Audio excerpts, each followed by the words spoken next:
Okay, so by my clock, we're very almost at 11 o'clock. So as I've already said, welcome to everybody that's joined us this morning. I think some people are still trickling in, and that's absolutely fine. I'd like to welcome you to this webinar. We're very pleased that we have Alison from Rumenco joining us this morning to talk about the use of feeding blocks and buckets for supplementary feeding and the effectiveness that they can offer us as sheep farmers. I hope very much you enjoy the webinar. Please do ask questions throughout. If you could please just use the Q&A option if you're able to, rather than the chat function. It just allows us to process the questions and get them answered for you a little more effectively. To introduce myself, I'm Katie James. I'm Communications Officer here at NSA. A very varied role.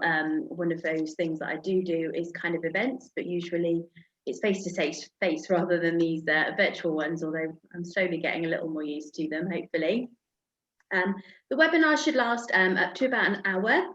And please, I've mentioned the Q&A, but if you want to use a chat function just for general comments, then that's absolutely fine, and I'll keep an eye on those for you. Obviously, the webinar here is free today. It's not exclusively for our NSA members, but NSA membership does allow us to put these webinars on for the masses. So if you are interested in becoming an NSA member, we'd very much encourage that. You'd be supporting our work as the voice of the UK sheep sector. So we do have lots of information on our website about that, and please do go and have a look. So just to introduce Alison Bond then, like I say, Alison is from Rumenco. She's a specialist in animal nutrition and going to wow us with her knowledge, I'm sure. And Alison, you work as a technical services manager for Rumenco, leading teams in diet and product formulation and passing that advice on to people like us today. So thank you very much for joining us. I am going to now try and stop sharing my screen. Super. I will attempt to share mine. And we should see.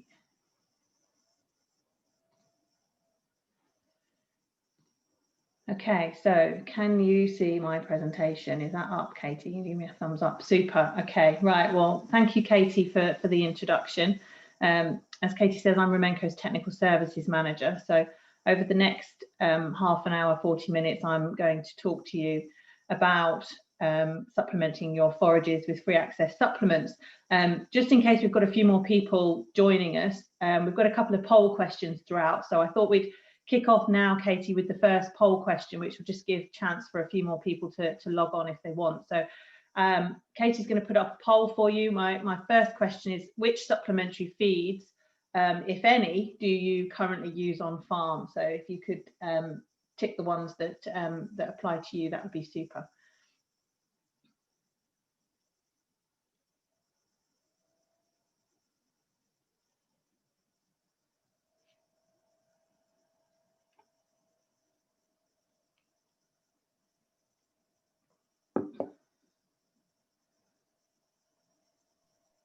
Okay, we're almost everybody's voted, so just give you a couple more minutes before I share those results.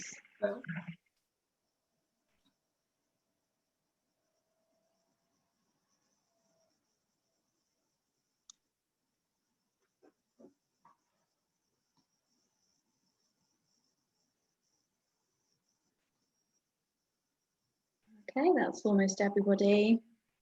I guess for those joining a little late, they might just need a second to look at that.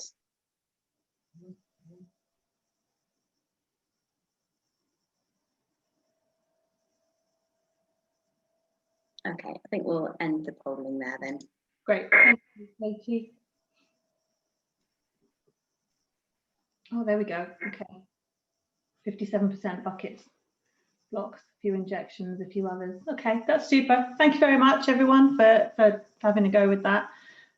So if we just move on, we'll start by looking this morning at why we would use supplementary feeds, including the overall benefits of supplementary feeding alongside homegrown forages, This will lead us on to a little bit about the importance of balanced nutrition throughout the sheep calendar. In particular, I want to talk about energy, protein, and those mins, vits, and trace elements.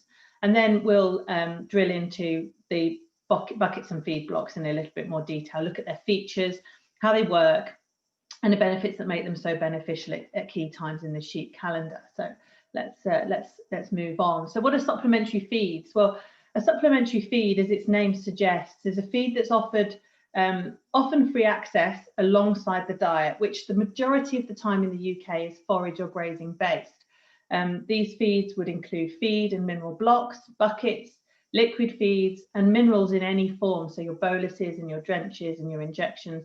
And the idea is that they all supplement the diet to help correct nutritional deficiencies that might be there in grazing and forage crops, but they can also be used there to provide extra nutrients at key times in the production calendar, such as tupping time.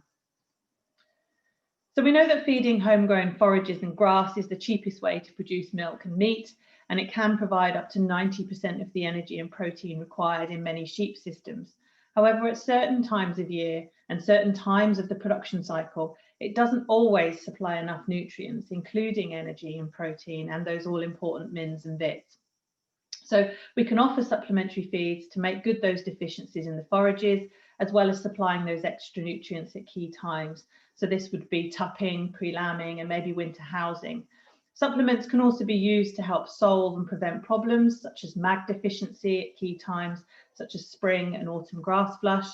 And supplements can be used to manipulate grazing, which may be important on poorer grazing ground, encouraging those animals to make better use of that grazing that may otherwise be left. The extra addition of mins and vits, along with the energy and protein in certain products, will help to improve health, fertility, production, and overall animal appearance, whilst offering supplementary feeds is an easy and time-saving option on farm, with supplements being left out 24 hours a day, leaving there all the time for the animals to feed on when they need to, and lasting a number of days as well. So this leads us nicely on to the benefits of offering supplementary feeds, some of which we've already touched on. Offering supplementary feeds alongside forages and grazing provides a feed top-up 24 hours a day, 7 days a week. This helps to prevent bullying at the troughs. Animals offered free access supplementation tend to be calmer. The availability allows animals to take feed when they need it, offering benefits for shy feeders, in particular at, say, lambing time, and those animals that might have a higher requirement as well. In particular, we've seen mismothering in the spring when ewes have lambs at foot reduced, when those animals are being offered free access supplementation because they reduce that rush to the trough when feed goes out. So as we've already mentioned, free access supplements help support better forage and grazing utilisation. This results in improved animal performance. And we'll look in particular in a few slides' time at how blocks and buckets in particular would do this. Blocks and buckets are weatherproof, they are convenient and labour saving, and are an excellent way of providing that daily requirement of minerals and vitamins with no extra supplementation needed on top of them.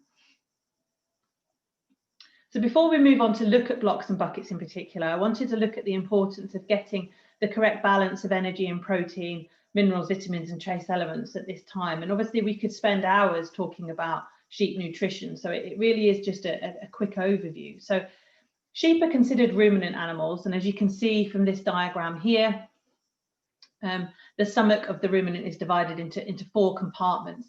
And it's this digestive system in particular that enables our ruminant animals, or our sheep, to make use of forages and fibrous roughages that we ourselves, for example, can't make use of. They can break down polysaccharides such as cellulose, which cannot be broken down with just digestive enzymes alone. So the rumen, as you can see in particular, will make up around 80 to 85% of the total stomach capacity. And therefore, good rumen function is very important to ensure the health and productivity of sheep throughout all stages of the production calendar. The rumen contains around 12 billion bugs per mil of rumen fluid. And it's this relationship between these microbes that we see swimming around our screen at the moment and the animal that ensures good production and animal health. The feed is consumed by the sheep and digested and fermented by the rumen bugs. And this produces volatile fatty acids and microbial protein. And it's these components that are then absorbed by the animal and used by the sheep for energy and protein. and all other nutrients also essential for production and maintenance. So the rumen microbe population provides the nutrients essential for growth, production and maintenance. And it's therefore essential that our rumen health is maintained, so that any diet changes or feed type changes, including anything that might affect animal intake, can actually affect these bugs swimming around the rumen. We know that about 70% of a ruminant animal's nutrition actually comes from these bugs alone. So it's not just the diet you feed. The diet you feed is feeding the bugs, and then the bugs will feed the animal. And this is either from when they die and pass out of the rumen, or through the production of proteins and these volatile fatty acids that we've already mentioned. So moving on to look at energy, to start with, energy is the most important nutrient for sheep, and it's provided by sugar, starch and fibre in the diet. It's important to provide a selection of different types of energy. So your quickly digested energy would be from products such as sugars, such as molasses. This provides an instant energy boost to animals. We know ourselves that we get an instant energy hit if we eat jelly babies or a Mars bar, or just to get that instant sugar. Your slightly slower digested starch, such as cereals, will help to maintain energy levels over a longer period. And then finally, your digestible fibres, such as your sugar beet pulp, they provide a really long-lasting energy source that helps to keep the rumen healthy. So like I say, really important to feed a nice balance of all these different energies. So sheep are typically rationed on the metabolizable energy system, and energy requirements and feeds have a metabolizable energy value, or an ME value. This is measured in the amount of megajoules required per ewe per day. But it's also important when we look at sheep energy requirements, as well as supplying our different types of energy, it's also important to consider the amount of ME that's fermentable, or FME. And this is the amount of energy that can be used by the rumen bugs. And a good balance of both sort of overall ME and that FME is essential for the production of microbial protein. So to produce microbial protein, the bugs need energy and these short chain fatty acids, which, as we've seen in the previous slide, is really important for rumen health. The energy requirements of a ewe will vary widely according to the stage of production. So a ewes require approximately 12% of body weight for maintenance. So your 70 kilo ewe, she's just going to need about 8.4 megajoules per day. So not actually a massive amount. Whilst a ewe that requires to gain body condition, so maybe she's looking to put on a body condition score as she approaches tupping, she's going to need up to 18 megajoules per day, so an extra 10 megajoules per day. Similarly, your twin bearing 70 kilo ewe, she'll require about 17 megajoules per day in those final weeks as we approach lambing time. If we move on to look at protein, protein plays a very important role in the diet of sheep. And again, like energy, that crude protein or total protein of a feed can be further broken down according to its use in the ruminant animal. So protein might be rumen degradable, or RDP. This protein is broken down in the rumen. Feed elements such as urea and spring grass tend to contain higher levels of rumen degradable protein.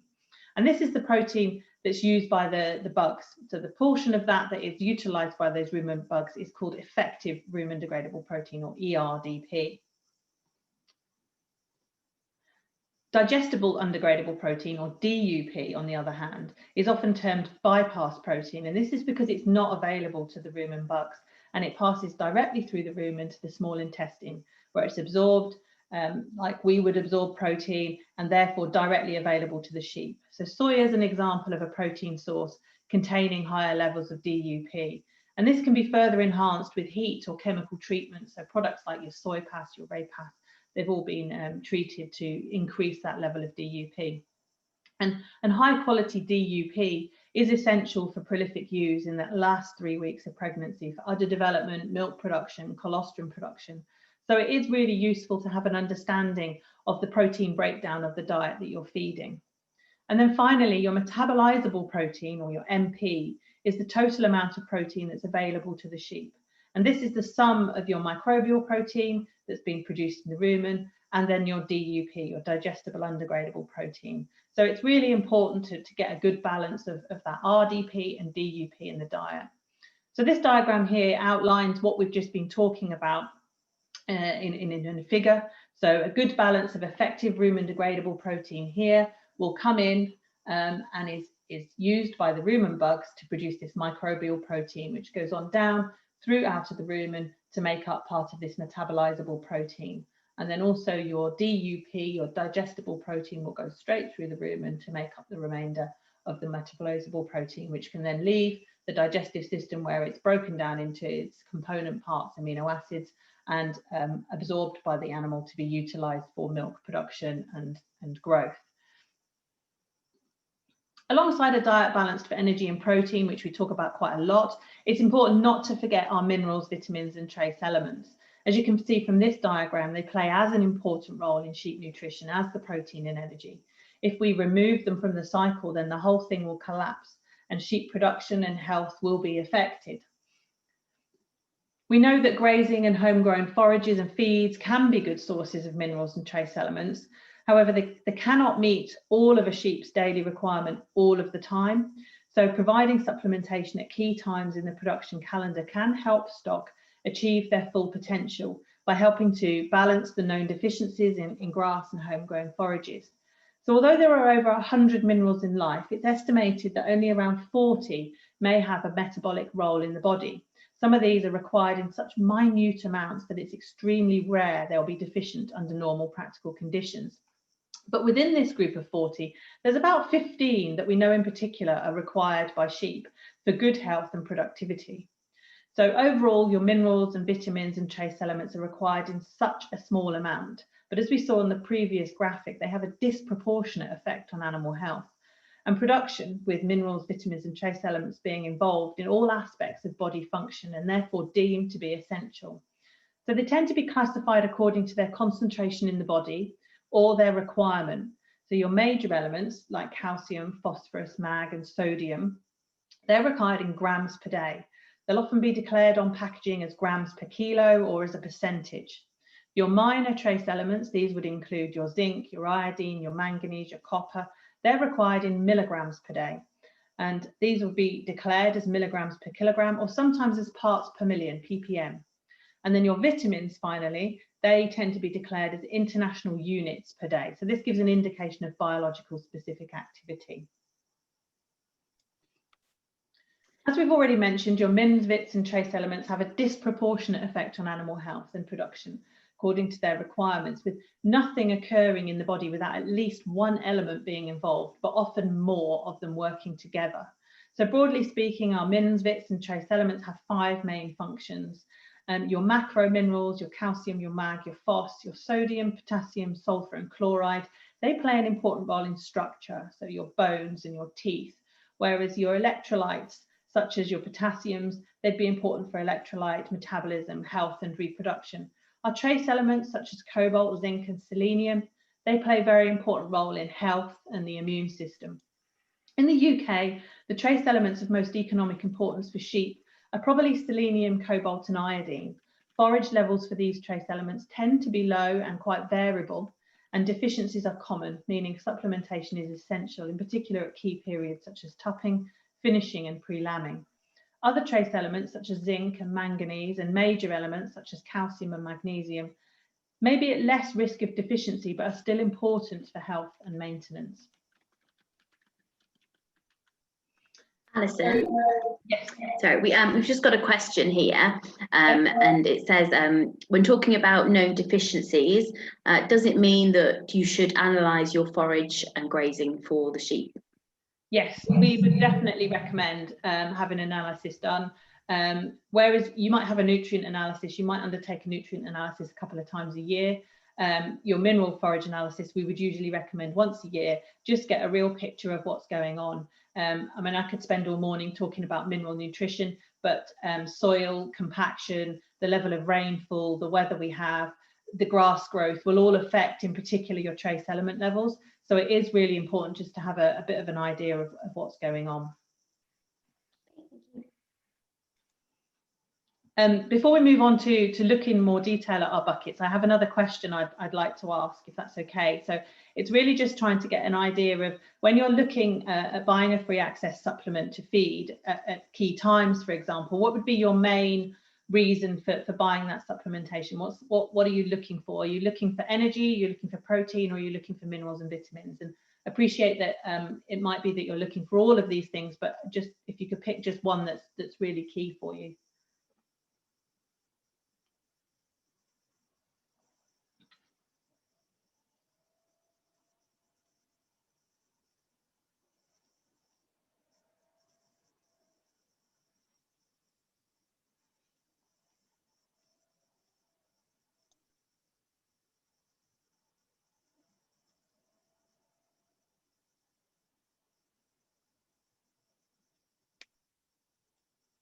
Okay, we're almost all there. Just give another 30 seconds or so.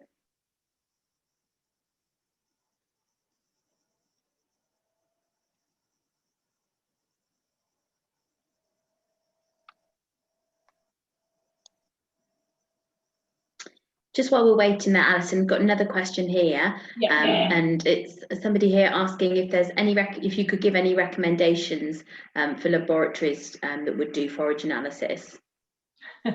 We ourselves would do an analysis, and we can help you out with that. So I'm happy to contact people outside of this if that would help. We have an NIR machine on site that we can do a nutrient analysis on, and then we use a lab called Thompson and Joseph for mineral forage analysis. Okay, thank you. Right, I'm going to end the polling now and share the results. Great. So energy seems to be the primary reason that people would look for supplements. I mean, obviously they're all important, as I've all just said, but we were thinking that probably energy. Okay, brilliant. Thank you, Katie. So I'd like to move on now to look in a bit more detail at molasses buckets and feed blocks. So if we just start by looking here at our molasses buckets, broadly speaking, we can divide these into three categories.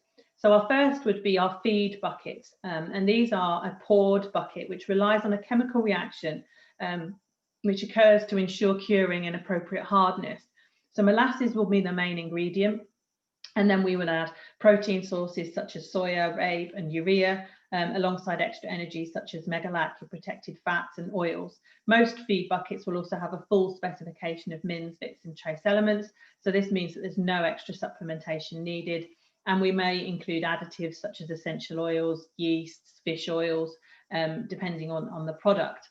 Your mineral buckets, on the other hand, are like the feed bucket in that they rely on a chemical reaction to ensure curing, but there is no extra energy or protein added. There'll obviously be a little bit of background from the molasses included, which is still the main ingredient, but the main idea behind these is to provide your full specification of minerals, vitamins and trace elements. So intake does tend to be a little bit lower on these, but you're not getting your nutritional benefits. And then finally, we have the low moisture or dehydrated molasses buckets.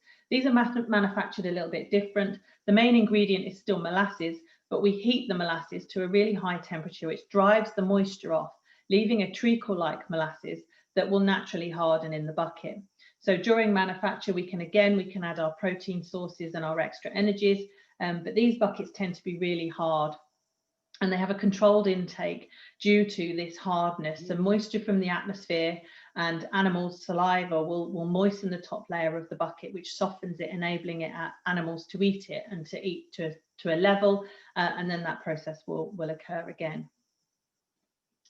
Feed blocks, on the other hand, are quite different. They're pressed blocks where their main ingredient will be ground barley. They'll also have molasses in, but not to the same level as a molasses bucket.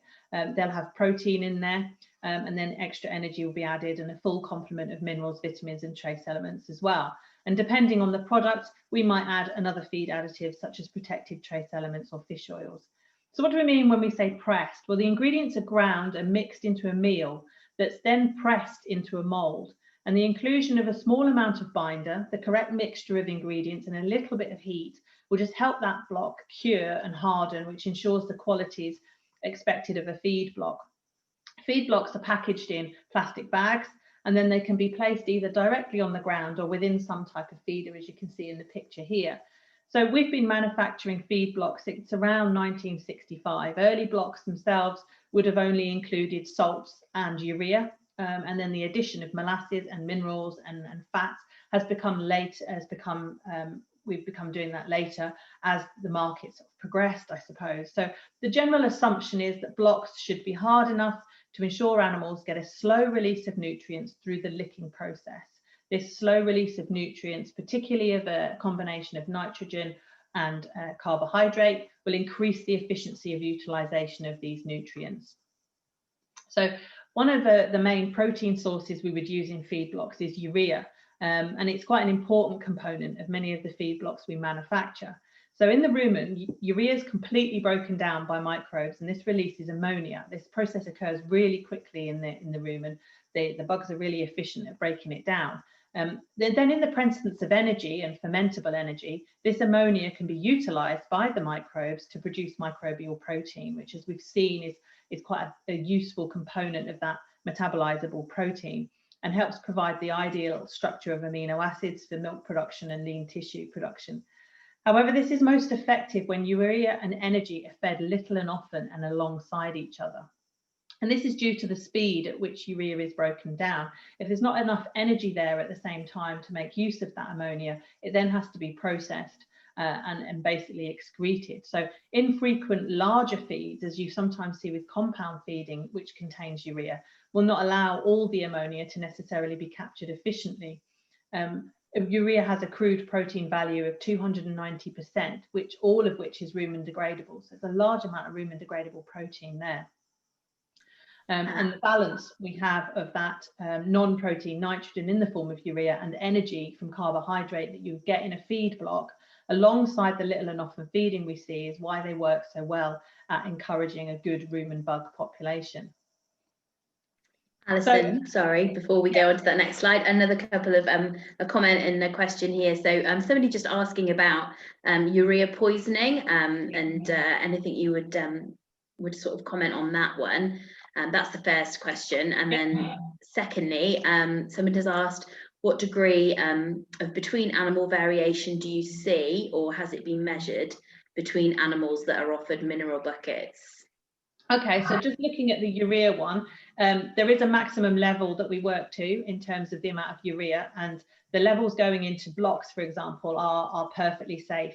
And animals, not that we would want them to or that they do, but if, for example, an animal got into a block and went a bit silly on it, there wouldn't be enough urea in there to cause urea toxicity. But that's not to say urea toxicity isn't an issue. If animals were to get into neat urea or just gorge themselves on urea that's maybe being fed into a TMR. So that is an issue, but we wouldn't see it with blocks. It's not in at that sort of level. And then in terms of variation, we've done a lot of work on intakes. We always do if we've got a new product coming out, and we're always constantly monitoring intakes. And we know that there's a lot of things sorry, excuse me, that will affect the intake of any free access supplementation, because animals don't read the labels and they are just out there in the field. And the forage you have in front of those animals, the stage of production, how close you put water to the supplement, will all affect the intake of these supplements. And so we do see a little bit of variation, but we would sort of expect that variation. In mineral buckets for sheep, we would tend to expect them to take only about 30 grams, and they rarely take more than that because they're just not that palatable. Your mineral buckets, your feed buckets, they tend to be a little bit softer and a little bit more palatable because of the energy and protein in there, and intakes might be up to about 150 grams. Whereas your feed blocks, intakes can be a little bit higher again, and that's what we're wanting, that's what we're encouraging, so up to sort of 200, 250.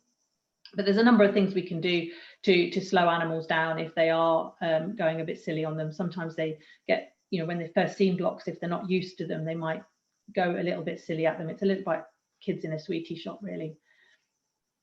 Thank you. Okay, so how do supplementary feeds such as feed blocks work? In essence, they stimulate the rumen to work harder. So we know that blocks and buckets increase the rumen bug population, in particular those cellulolytic bacteria or those fiber digesting bacteria. So this improves the forage intake and digestion, and work with feed blocks in particular has demonstrated a 10% increase in forage intake and digestibility when feed blocks are offered alongside ad lib forage or grazing.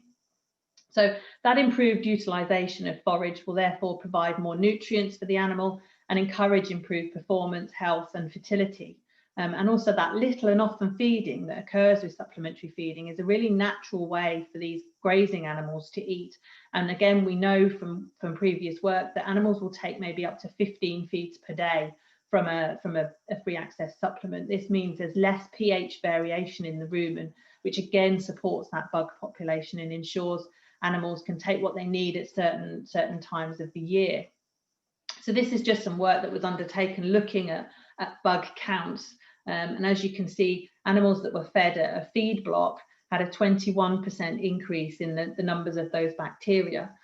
This was reasonably old work done a number of years ago, but we have recently repeated the work, which showed animals being fed Rumavite had a much faster cellulose degradation, which again would indicate a better number of these bugs in the rumen, making better use of this forage that otherwise can't be used.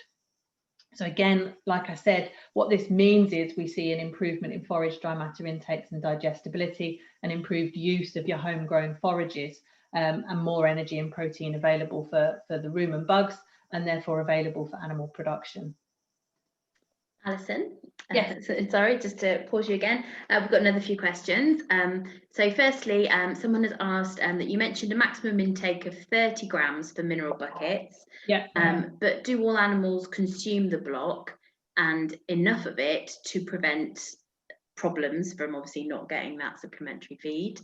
That was the first question. Yeah. I mean, again, we've done a lot of work in the sort of early days of all the supplements, really, of tagging sheep, and we've had poor students in sort of shepherd's huts counting sheep and marking sheep and making sure that every sheep is feeding, and they will feed from it over a period of time. They will all feed from it, and so the variation will vary from day to day. One sheep might take 15 grams one day, but the next day she might take 45 grams, and it will sort of level itself out over time. And it's a little bit like us. We might have days when we don't eat much, but then the next day we'll top up. So over time it does tend to even itself out, and they all get what they need.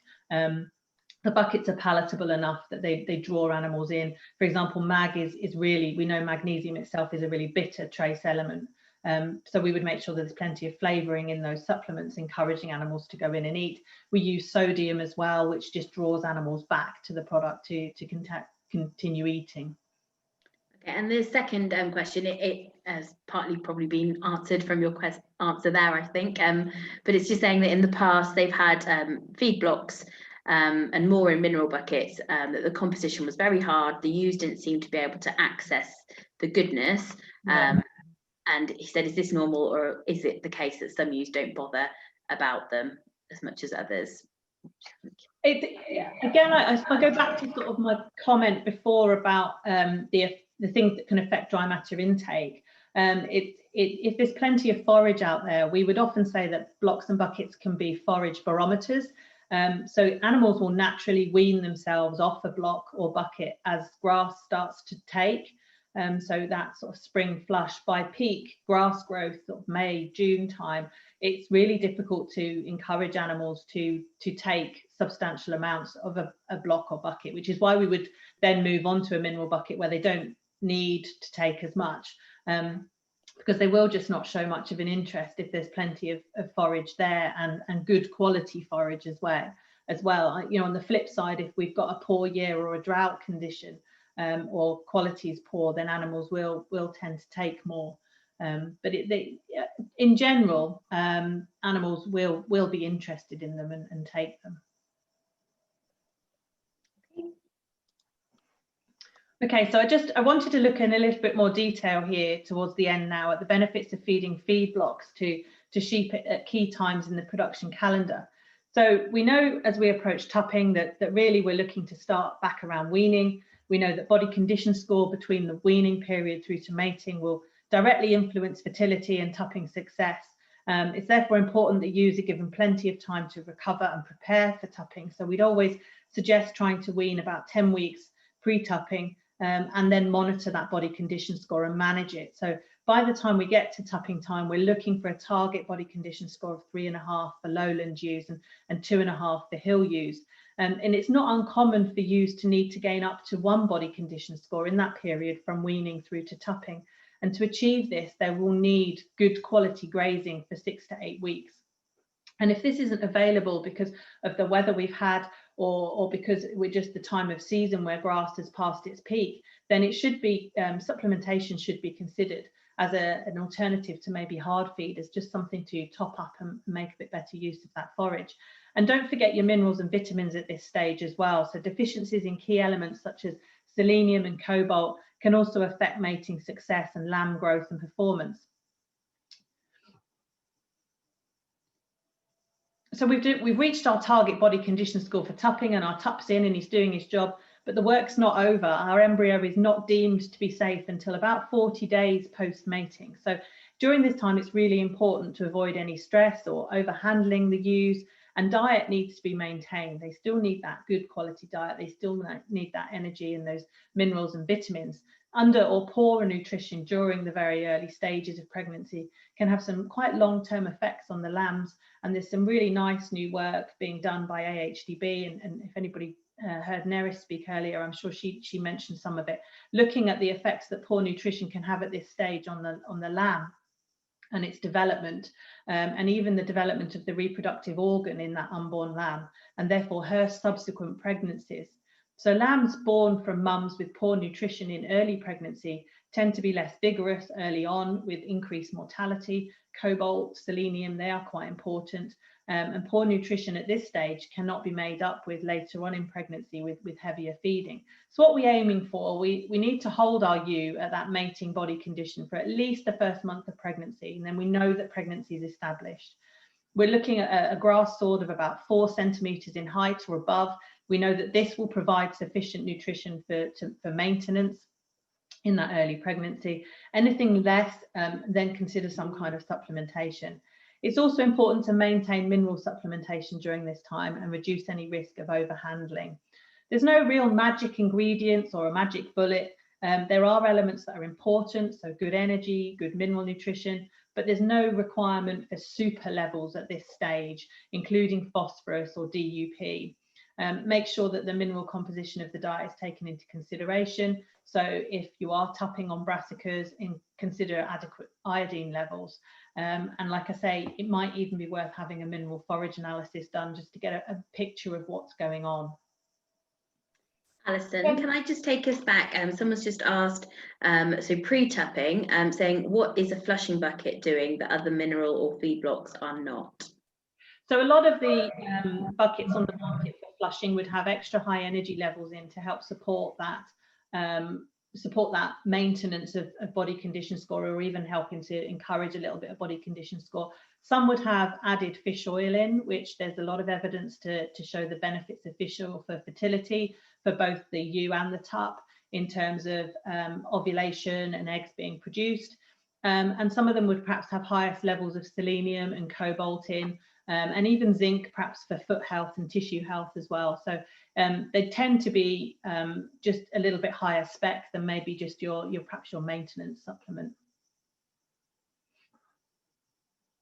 If we look in particular at some of the benefits of supplementing at tupping time, as we've already mentioned, tupping occurs at a time when grass quality and quantity is starting to be in decline, and the body condition of the ewe and tup will be very important. So we need to ensure good ovulation and a good establishment of that pregnancy.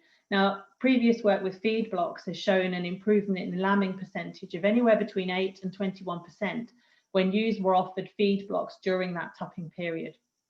So this work demonstrated up to 21 more lambs born for every 100 ewes bred.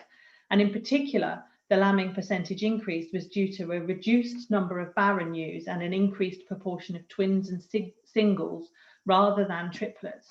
In addition, supplementation may also help to ensure ewes take on that first service, and that will therefore shorten the lambing spread or tighten the lambing period, which makes for easier management a bit further on down the line, and for feeding ewes as well as they approach lambing time. We also have found that ewes that have been supplemented over the tupping period also appear to remain in better condition throughout pregnancy, right up to lambing. So even though they were only fed the supplement for that 8-week period, they did seem to hold that condition right up through pregnancy, which is going to benefit the 8-week lamb weight.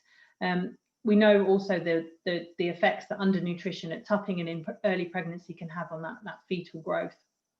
And finally, supplementation is quite an easy way of supplying those essential minerals, vitamins and trace elements, especially cobalt, which we've seen is quite important, and selenium for overall animal health and fertility. As we move on then into mid-pregnancy, ewes should be maintained. Their body condition needs to be maintained to allow that full placental development. I think historically we would have maybe suggested that it was okay to lose a little bit of condition during this period, but again, new work is showing that that's not going to benefit the animal at all.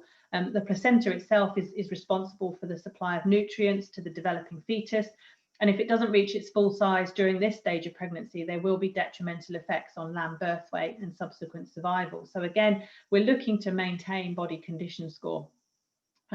As we approach lambing, energy requirements for the ewe will start to increase significantly. 75% of the unborn lamb's growth will occur in the 8 weeks pre-lambing. So our ewe's requirements are therefore rapidly exceeding her physical capacity in later pregnancy.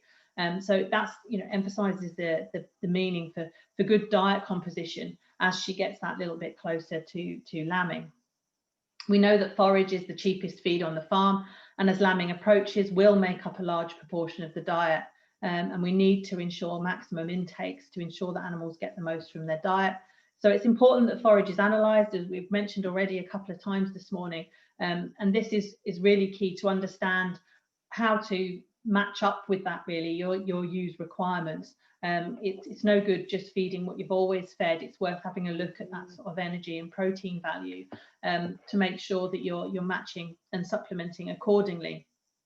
And other benefits of feeding supplements alongside your forages as well for shy feeders, for supplying the minerals and vitamins and energy and protein top-ups. So in terms of feeding feed blocks throughout mid-pregnancy and as lambing approaches, depending on the season you have, feed blocks can offer a good top-up to help maintain body condition through pregnancy if it's a really hard winter. And then as lambing approaches, they can be used to help encourage the best use of the forage available, driving that dry matter intake and digestibility, but also offering something that's there 24 hours a day, 7 days a week. This results in less barging, less disruption compared to animals that are completely trough fed. And those improvements in forage availability can reduce the requirement for hard feeds as well as lambing approaches, in particular for those animals that are in good condition. So for example, singles alone may need no hard feed if they have access to really good quality forage and a feed block. Twins would perhaps just need a fraction of what they're normally fed. So because animals can take what they require, we often see improved overall performance, more even nutrition and less risk of pregnancy issues such as twin lamb and hypocalcemia. As we then move through lambing into lactation, it's important not to forget our ewe. In the first 6 weeks of life, our lambs rely completely on mum's milk for growth, and a ewe will typically produce between 1.5 and 3 litres of milk per day. If we look at this as a percentage of body weight, this is similar to a high-yielding dairy cow, but we rarely treat her like this. Peak milk production will occur around 3 to 4 weeks post-lambing. And during this time, our ewe feeding twins will require about 60% more energy and 45% more protein than she did in late pregnancy. And she has got a little bit of an increased capacity for now she's got no lambs inside her, but this capacity is only increased by about 10%. So it is important to continue feeding her a really good quality diet just up until peak lactation has passed. We want good levels of digestible undegradable protein and good levels of energy as well. It's not unusual for energy intake to be a little bit lower than that she's expending, and therefore some body condition loss to occur around maybe half a body condition score. But a few years ago, we launched a product specifically for this period post-lambing. The product contains good levels of digestible undegradable protein, with the idea being to help encourage milk yield along with a full specification of mins, vits and trace elements. So work with this product has shown that offering supplementary feed post-lambing increases milk quality and quantity. The result is a faster growing, healthier, heavier lamb. Furthermore, ewes and lambs are calmer. There's less mismothering as ewes are not gathering around troughs at feeding and abandoning lambs. And a trial undertaken with this product during the lambing of 2016 monitored lambs born from ewes offered the feed block post-lambing. So ewes and lambs were turned out immediately post-lambing and randomly split into two groups, fed either no supplement or the feed block. Weaning weight for those animals from the supplemented group was over 2 kilos more than those their companions fed just the grass diet. So this gives a really nice return on investment, even when we take into consideration the cost of the block. So I have another question now, Katie. Just a quick question on who carries on feeding hard feed or compound feed post-lambing. Just a simple yes or no, please. Okay, just while I'm popping that one up as well, we just got another question, a little conflict potentially between our 2 webinars we've had so far today. Okay. So Neris must have mentioned this morning in her presentation that dry matter intake would increase post-lambing by over 1 kilo. You know, whereas you suggested that perhaps only 10% of an increase would be seen. Yeah. So there's a little difference there potentially. Okay, that's interesting. I'll maybe need to go back and have a look at Neris's presentation. They perhaps have, like, they're doing this wonderful work at the moment with the challenge sheep, and the data's changing all the time. So I need, that's probably me. I probably need to update, but I've always worked on that sort of 10% increase. Okay. Okay, well, we can always, you know, if you want to contact us, we can always send sort of results and things from the latest research through if people want to. Okay, I think that's most of us having voted now, so I'll just end the polling on that one. Awesome. Yeah, 67% do carry on feeding compound feed. I mean, it depends on a lot of stuff. It depends on the weather of the season you're having and the time of year when you're lambing as well. But yeah, okay, that's interesting. Thank you. So jumping on ahead now a little bit to our finishing lambs. After weaning, lambs can gain up to 1 kilo per week on good grazing, but the key to this performance is good grazing, and we'll be looking for a sword height of around 8 centimetres to get that kind of performance. And that's also obviously not always the case. So lambs may finish sooner if supplementary feeding is offered, and this will move lambs off the farm, getting them finished sooner, but also free up grazing for our ewe that we might be needing to put onto better grazing to help her improve her body condition. So in terms of feeding blocks to weaning, to lambs after weaning, work we've undertaken has shown that lambs offered feed blocks tend to increase their daily live weight gain, meaning they finish sooner. So one study in particular demonstrated lambs finished 38 days sooner, and they had a daily live weight gain that was almost double compared to their companions who were offered just grazing alone. So if you're just looking to push those lambs on that little bit harder, then a supplement might be worth considering over and above just creep feeding. And then finally, not forgetting the benefit for those hill sheep. We've done quite a lot of work using GPS trackers to show that animals offered feed blocks up in the hills will graze better, they'll move away, they'll graze a wider area. And obviously this grazing tends to be slightly poorer quality as well. So there can be good benefits to feeding these blocks containing a little bit of urea protein just to keep those animals in good condition.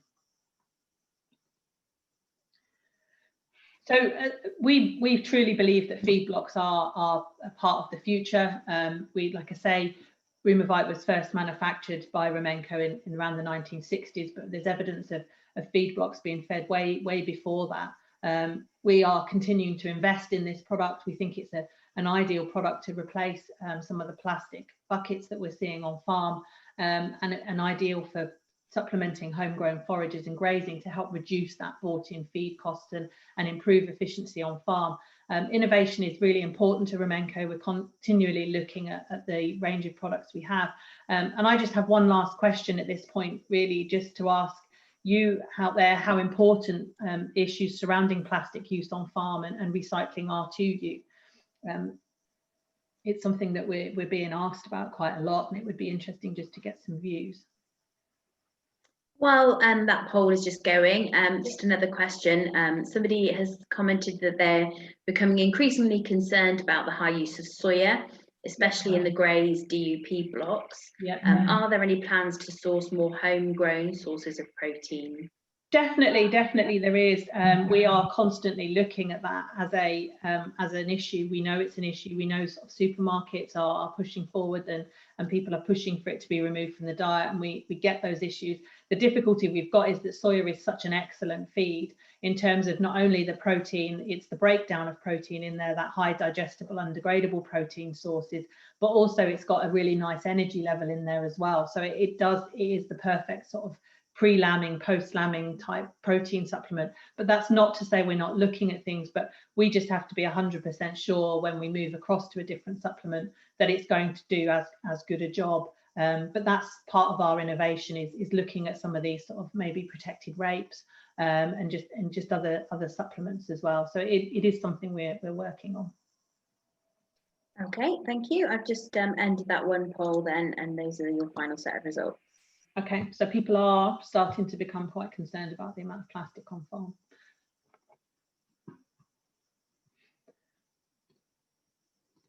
Brilliant. So really just a quick summary, really. The most cost-effective way to meet the nutrient requirements of the ewe is going to be maximising that contribution of forage, including grazed and preserved grass. Supplementary feeds offer something to help top up that grazing at certain times of year, help correct those nutritional deficiencies and provide extra nutrients, in particular mins, vits, trace elements, energy and protein. Feed blocks and buckets in particular help support those rumen microbe population, which we know drives forage intakes and digestibility, and the bottom line is really increasing animal performance and supporting animal production. So my take-home message is that you know, your supplementary feeds work alongside forage and grazing. They help improve forage digestibility and intake, providing increased nutrients for production. And feed blocks are suitable for all times throughout the sheep calendar. So just leaves me to thank you all for logging in today, and any more questions, or I can be contacted outside of the webinar if necessary. Okay, thank you very much, Alison. I've got a couple of questions again here, or another one, a few more coming in now. So firstly, is there any problems offering feed blocks in environmental scheme grazing areas where supplementation is prohibited? It depends on the scheme, I suppose. I know we don't manufacture an organic feed block. Blocks are probably, depending on the scheme you're in, blocks would perhaps be better than buckets because you're not putting the plastic out, but it would depend on the scheme. And I'm more than happy. I've had situations where I've contacted people just to find out. Some people don't like soya being fed, some people don't like molasses being fed as a nutritional substance, but it's fine if it's a binder, so a mineral bucket can be okay in some situations. So it really depends on the scheme you're involved in, I suppose. Okay, thank you. Then we've got somebody asking, is the Rumabite Super Energy with fish oil block still available? They'd used it for 2 years with great results pre-lambing, but were then told from their merchant that it wasn't available anymore. Yeah, it's still available. It's still available. I can assure you of that. It would be one of our biggest sellers for this time of year for tupping. So yeah, it's available. Again, maybe if that person wants to contact Rumenco through the sort of the website, we can point them in the direction of their local manager who can help source it for them. Okay, and then we've got, do Rumenco manufacture other own brand buckets? Yes, we do. Yes, we manufacture lots of own branded buckets. Then we've got, has any recent work been done that indicates improvements to ewe colostrum yield or quality? We have done some. We have done some work recently, and we're just waiting for the results. But colostrum is quite a difficult substance to analyse. You have to get a really clear answer as to whether you've got good colostrum differences. You have to sort of take all the colostrum to look at volume as well. So it's not always the easiest. So we did some work historically with our Lifeline product, but we did do some work last year where just COVID's held up results and whatnot. But it's not something we do regularly because it isn't the easiest of things to analyse. Okay, it looks as though this might be our final question. Would my hill breed sheep require the same nutrients and trace elements as my lowland breed? Probably no, probably not, is the sort of straightforward answer. But it will depend on what else they're getting and what sort of condition they're in. Obviously, they tend to run at a sort of slightly lower body condition, but they will still require trace elements and minerals and vitamins and energy and protein. But yeah, I suppose, yes, the quick answer is probably it's not quite the same, but the long answer is yes, if that's a bit confusing, I suppose. But yeah, we can look at diets separately out to this if that's a requirement. Okay, another has just come in then. Should you be feeding ewes on buckets with high fats late pregnancy? Yeah, there's no harm in feeding them. The little and often feeding approach is no detrimental effect in the rumen, depending on the buckets you use. We would tend to use we use fish oil in some of our buckets, but we also use megalac, which is kind of a protected fat, so it's quite safe. But yeah, blocks and buckets, because of that little and often feeding, there's no detrimental effect in the rumen. Okay. So I don't think we have any further questions then, Alison. So just, if you do have anything else, and just quickly type them in, that's absolutely fine. But if not, thank you everybody for listening to the webinar, and of course thank you to Alison for joining us this morning. I have just got one more question. Oh, just a comment then from somebody saying thank you to Alison then for your information that you've shared with us today. We've obviously got lots more webinars coming over the next day and a half now, with further ones this afternoon for farmers, and then also from AgriWeb this evening about getting started with technology on your farm. So do please register for those. I'm pleased to say that Rumenco have very kindly donated or provided us with some Rumivite feed blocks, actually, as a prize giveaway for anybody that's attended a webinar over today and tomorrow. So you will get entered into that prize draw if you're joining us today. If you've got any other comments on webinars you would like us to see, like us to hold in the future, again, please do get in touch and let us know. We're always looking to offer more for our members and then for others as well. Just before we end, okay, and that wasn't a question, that was just chat. There we go. Yeah, so just a point, someone has asked if a copy of the slides will be available. Alison, I can ask if we can share those in some way. But actually the recording and the webinar will have been recorded, so it will go on our website, and also I will share it with Rumenco as well. So to find it on our website, hopefully it should be up there later this afternoon. It will be www.nationalsheep.org.uk/webinars, and then you can watch it back and get the information you need then. Okay, well, I think it's time to end. Any further comments, Alison? No, thank everybody for joining, and thank you for the opportunity to talk to you all. Great, well, thank you ever so much, everybody, and like I said, hopefully we'll see you, or you'll be able to join us again at one of the further webinars over the next few days. Have a good day. Bye.